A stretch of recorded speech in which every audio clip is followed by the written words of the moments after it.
Hi friends, நான் உங்கள் தோழி ஜெயஸ்ரீ. இன்றைய காணொளியில் புதையல் என்ற தலைப்பில் ஒரு குட்டி கதை பார்ப்போமா? ஒரு விவசாயி வயசு அதிகமானதால இறக்கும் தருவாயில இருந்தாராம். தாம் பிள்ளைகள் 3 பேரும் பொறுப்பு இல்லாம இருக்கிறத பார்த்து ரொம்ப கவலைப்பட்டுக்கிட்டே இருந்தாராம். ஒரு நாள் அவர் தாம் பிள்ளைகளை கூப்பிட்டு தன்னோட நிலங்களை அவங்களுக்கு பிரிச்சு கொடுத்தாராம். அந்த நிலத்துல ஓரிடத்துல ஓரடி ஆழத்துல புதையல் இருப்பதாக சொல்லிட்டு கொஞ்ச நாள்ல அவர் இறந்து போயிட்டாராம். பிள்ளைகள் 3வரும் தந்தைக்கு செய்ய வேண்டிய இறுதி காரியங்கள் அனைத்தையும் செஞ்ச பின்னாடி அவர் சொன்னது போல புதையலை எடுப்பதற்காக நிலத்தை தோண்ட ஆரம்பிச்சாங்களாம். முதல்ல மூத்த மகனோட நிலம் முழுவதையும் ஒரு அடி ஆழத்துக்கு தோண்டினாங்களாம். புதையல் எதுவும் கிடைக்கல. ஒருவேளை அப்பா 2 அடின்னு சொல்றதுக்கு பதிலா ஓரடின்னு சொல்லிட்டாரோன்னு நினைச்சு திரும்பவும் ஓரடி தோண்டுனாங்களாம். அப்பையும் எதுவும் கிடைக்கல.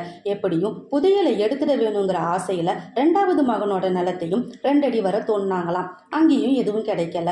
சரின்னு சொல்லிட்டு 3வது மகனோட நிலத்தையும் 2 அடி வரை தோண்டினாங்களாம். அங்கேயும் எதுவும் கிடைக்கல.